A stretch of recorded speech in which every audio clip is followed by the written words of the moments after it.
Hello बच्चों, कैसे हैं आप लोग। आई होप आप लोग बढ़िया होंगे। तो मैं हूं शहजाद और आप लोगों को मैं आज अध्याय 14 क्लास 10th मैथ के अध्याय 14 के कुछ बेसिक कॉन्सेप्ट बताऊंगा। उम्मीद है अगर आप इस कॉन्सेप्ट को समझ लेंगे तो इस चैप्टर में एक अलग पकड़ बनेगा और इस चैप्टर में पूछे जाने वाले जितने भी ऑब्जेक्टिव्स हैं उसको आप बखूबी बेहतर तरीके से सॉल्व कर पाएंगे। तो देखिए, ये जो अध्याय है वैसे तो इसमें दो तरह के डाटा के बारे में पढ़ना है। एक होता है वर्गीकृत आंकड़ा और एक होता है अवर्गीकृत आंकड़ा। लेकिन अगर आप लोग इस अध्याय में एक्सरसाइज को सॉल्व करेंगे तो केवल इसमें एक्सरसाइज में दिया गया है वर्गीकृत आंकड़ा पे आधारित प्रश्न। लेकिन हम कह सकते हैं कि हर साल ऐसे प्रश्न आते हैं जो कि अवर्गीकृत डाटा पे आधारित होता है। तो आई थिंक मुझे ऐसा लगता है पर्सनली कि जब तक आप इस चैप्टर से थोड़ा सा हटके नहीं पढ़ेंगे तब तक आपका बिहार बोर्ड में जो एग्जाम में पूछे जाते हैं उस पर पूरा अच्छा से पकड़ नहीं बनेगा। तो चलिए, मैं उन सभी कॉन्सेप्ट को भी इसमें लेकर के चलने का प्रयास करूँगा जो कि एग्ज़ाम दृष्टिकोण से इम्पोर्टेंट है। ठीक है, तो इसमें मुख्यतः 3 टॉपिक्स के बारे में हम लोग को पढ़ना है। एक है माध्य, दूसरा माध्यक और तीसरा बहुलक। माध्य, माध्यक और बहुलक, इन 3 टॉपिक्स के बारे में हम लोगों को पढ़ना है। तो सबसे पहले हम शुरू करते हैं आज माध्य के बारे में, है ना। और अभी हम जो बातें बताएंगे उस पूरा के पूरा अवर्गीकृत डाटा पे यानी अवर्गीकृत आंकड़ा पे आधारित बातें बताएंगे। फिर बाद में हम लोग वर्गीकृत आंकड़ा के बारे में भी जानेंगे। ठीक है, तो आइए माध्य या इसको हम औसत भी कह सकते हैं को सीखने का प्रयास करते हैं। चलिए एक प्रश्न पहले लेते हैं। हम कहें कि संख्याएं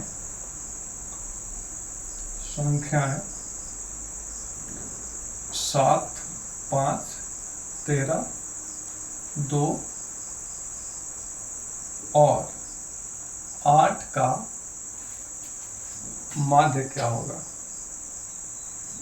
माध्य क्या होगा, एक प्रश्न है। संख्याएं 7, 5, 13, 2 और 8 का माध्य पूछ रहा है ना। माध्य पूछ रहा है, एक प्रश्न है। तो सबसे पहली बात कि सर माध्य हम निकाले कैसे। माध्य निकाले कैसे, तो माध्य का फॉर्मूला होता है। माध्य का फॉर्मूला होता है जिसको हम कह सकते हैं, इसका फॉर्मूला होता है संख्याओं का योग।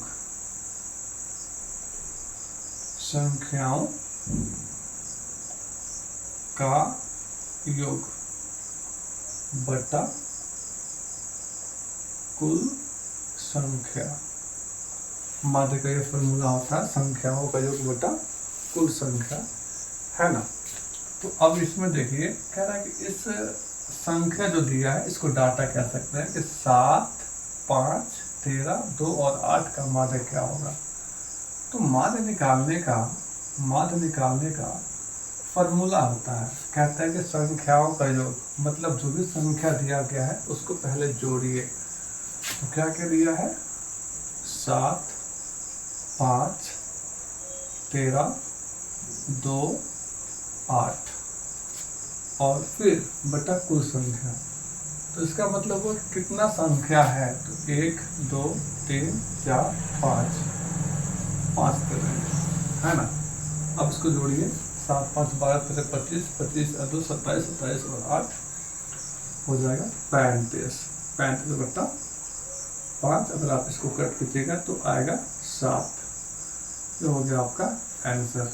ठीक है, उम्मीद है आप लोग समझे होंगे। ठीक है, यहाँ तक किसी को डाउट। चलिए एक और प्रश्न करते हैं। हम कह देंगे कि आंकड़े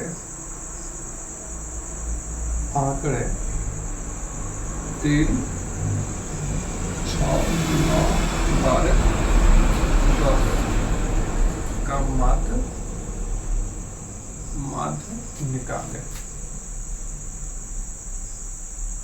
निकाले है, इसका माध्य निकालना है।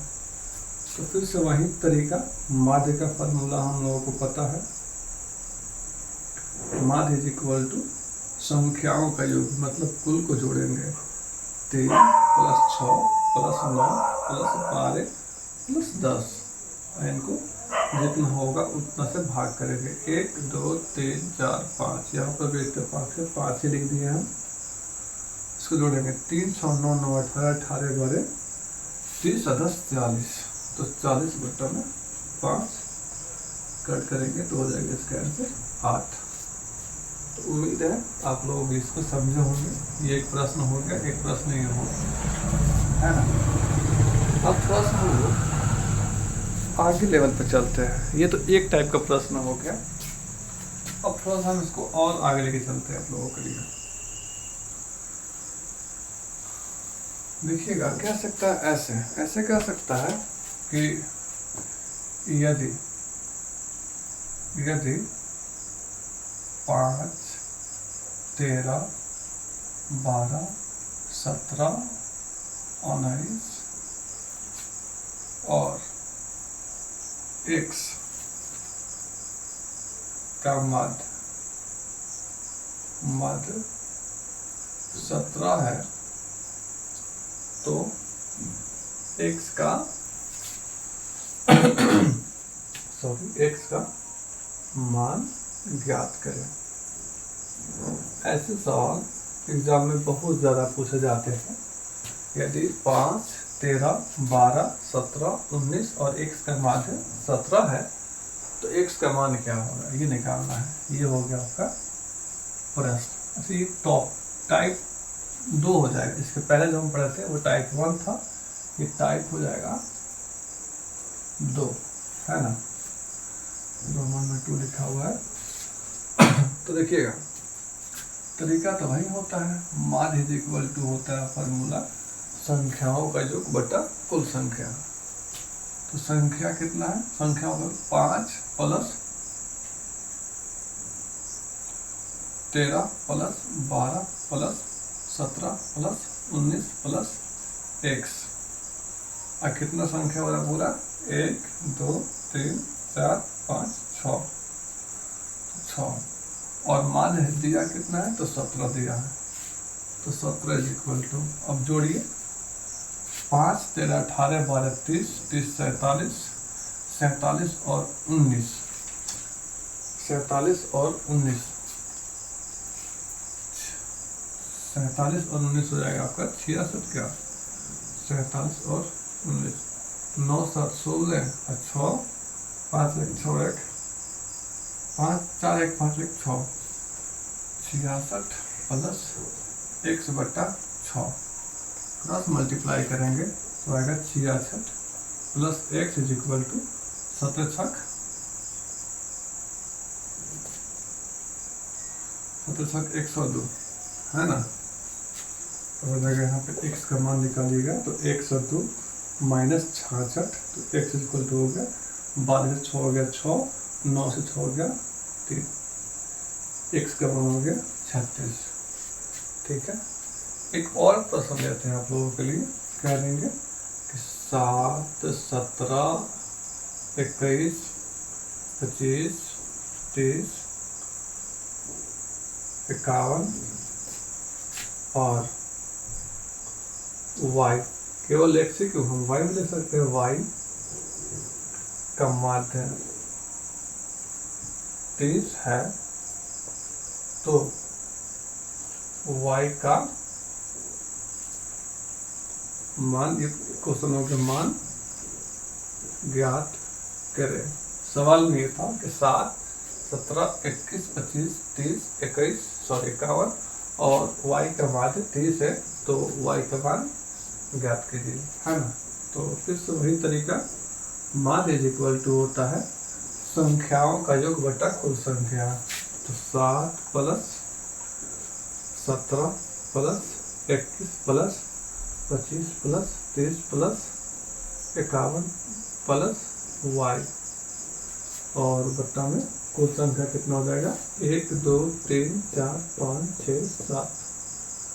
और देखिए मार्ग दिया है 30, तो यहाँ पर लिख देंगे मार्ग जगह पर 30।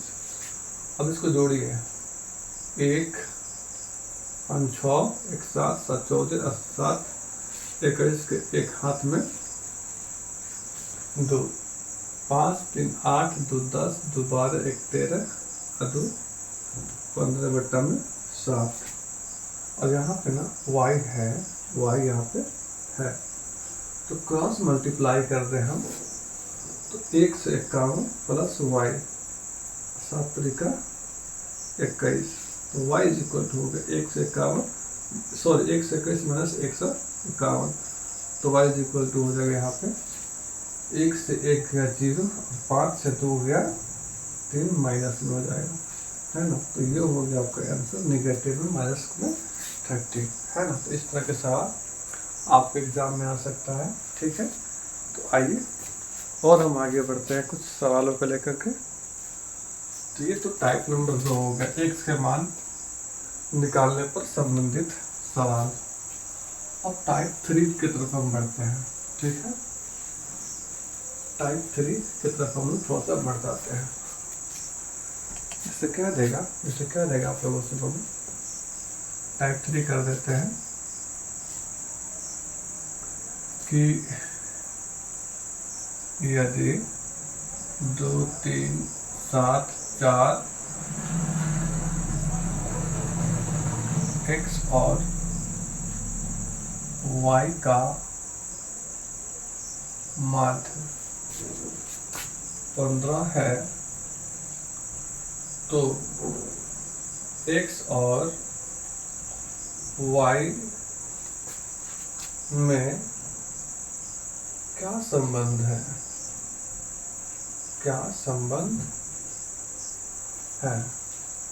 ये आपके प्रश्न हो गया कि 2 3 7 4 x और y का माध्य 15 है, तो x और y में क्या संबंध है। वही फॉर्मूला माध्य इज इक्वल टू क्या होता है भाई, तो माध्य इज इक्वल टू होता है संख्याओं का योग बटा कुल संख्या। तो संख्याओं का योग मतलब 2 plus 3 plus 7 plus 4 plus x plus y बटा में कुल संख्या कितना है 1 2 3 4 5 6।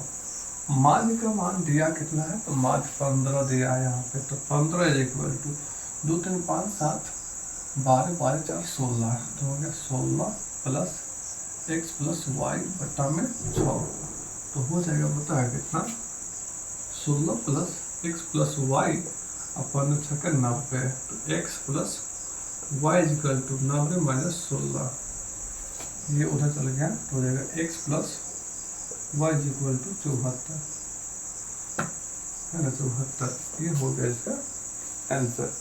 इसको ऐसे भी दे सकता है या फिर ऐसे भी कर सकते हैं x is equal to 74 minus y, या फिर ऐसे भी कर सकता है y is equal to 74 minus x, यानी ये भी आंसर सही है, ये भी सही है, ये भी सही है। अब देखना ये है कि ऑप्शन में कौन सा दिया हुआ है, वही उसका राइट आंसर हो जाएगा। तो टाइप नंबर 3 ये हो गया, ठीक है। एनी कोई डाउट? मुझे यकीन है कि आप लोग बाबू समझे होंगे। अगर आप लोगों को कहीं पे भी डाउट हो तो आप लोग कमेंट में पूछ सकते हैं मुझसे, है ना, या फिर आप मुझसे इस नंबर पे कांटेक्ट कर सकते हैं, इस नंबर पे कांटेक्ट कर सकते हैं। जितना भी आपका समस्या होगा, मैं चाहूँगा कि आप लोगों की समस्याओं को सुना जाए और उसको समझाया जाए, क्योंकि अभी मैं नए यूट्यूबर हूँ, नए वीडियो बनाना शुरू किया हूँ, तभी फ्री रहता हूँ, तो आप लोगों की समस्याओं को समझ सकता हूँ और उस पर काम कर सकता हूँ, है ना। मैं जितना हो पाएगा उतना हेल्प करूँगा। तो टाइप नंबर 3 हो गया। टाइप नंबर 4 देख लेते हैं बाबू। टाइप नंबर 4 देख लेते हैं। अब कहेगा कि यदि 6 संख्या है, 6 संख्याओं का माध्य 15 है तथा प्रत्येक संख्या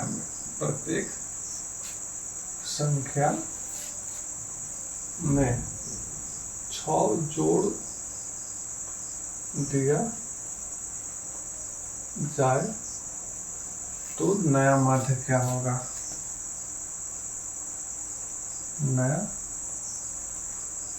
माध्य क्या होगा? ठीक है, यहाँ पे 6 ना करके थोड़ा सा अलग देते ताकि समझ में आप लोग अच्छा से आए। पहला ही क्वेश्चन है, यदि 6 संख्याओं का माध्य 15 है तथा प्रत्येक संख्या में 5 जोड़ दिया जाए तो नया माध्य क्या होगा? 6 वो संख्या है जिसका माध्य दिया है 15 और सभी संख्याओं में हम कितना जोड़ रहे हैं? 5, तो नया माध्य क्या होगा? अगर ऐसे सवाल का है तो हमें कुछ नहीं करना है, बस जो माध्य दिया है उतना ही में हम जितना कहेगा जोड़ने को उतना बढ़ा देंगे। अगर यही कहता कि यदि प्रत्येक संख्या में से 5 घटा दिया जाए तो नया माध्य क्या होगा, तो हम क्या करेंगे, जो माध्य दिया है उसमें से 5 घटा देंगे। फिलहाल इस प्रश्न में जोड़ने की बात कर रहा है। यदि सभी संख्या तथा प्रत्येक संख्या में 5 जोड़ दिया जाए तो नया माध्य निकालिए। तो नया माध्य का फॉर्मूला आप लोग ऐसे याद कर सकते हो। फॉर्मूला वगैरह कुछ नहीं, जोड़ने को कहेगा तो माध्य में जोड़ देंगे, घटाने को कहेगा तो माध्य में घटा देंगे। तो पुराना माध्य प्लस माइनस, जो अगर योग देगा तो योग या अंतर देगा तो अंतर, है ना। तो वही यहाँ पे जोड़ने का काम कर रहा, तो यहाँ पे जो जितना जोड़ा जाएगा उतना, है ना, जितना जोड़ने या घटाने की बात कहे, है ना, ये बात। तो पुराना माध्य 15 है, फिलहाल यहाँ पे प्लस करेंगे, है ना। जितना जोड़ने का बात कहेगा तो 5 जोड़ने की बात कर रहा है, तो यहाँ पे हो जाएगा 15 और 5 20। अगर यही कहता है कि प्रत्येक संख्या से 5 घटाया जाए तो इसमें से हम 5 घटाते तो हो जाता 10। ठीक है, तो उम्मीद करते हैं कि ये भी आप लोग को समझ में आया होगा। किसी को डाउट इसमें? चलिए थोड़ा सा और प्रश्न को देखते हैं हम। देखिए,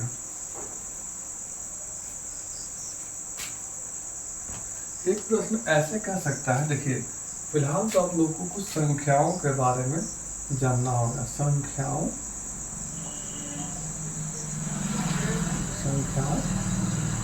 के प्रकार के बारे में आप लोगों को जानना होगा, है ना। संख्याओं के प्रकार के बारे में जानना होगा। एक होता है प्राकृत संख्या, जिसको बोलते हैं नेचुरल नंबर, जैसे कि 1 2 3 4 डैश अनंत तक जाता है। यानी कि वह संख्या जो 1 से प्रारंभ होकर अनंत तक जाती है उसे प्राकृत संख्या कहते हैं। सबसे छोटी प्राकृत संख्या 1 होती है ना।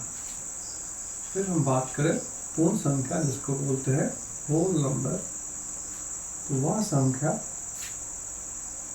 जो 0 से शुरू होकर अनंत तक जाती है उसे पूर्ण संख्या कहते हैं। सबसे छोटी पूर्ण संख्या 0 होती है। ठीक है, फिर हम बात करें सम संख्या, तो वह संख्या जो 2 से पूरा कट जाती है उसे सम संख्या कहते हैं। विषम संख्या, तो वह संख्या जो 2 से नहीं कटती है उसे विषम संख्या कहते हैं। ऐसे करके, है ना। इसके अलावा हम बात करें तो और भी संख्याएं होती है, जैसे भाज्य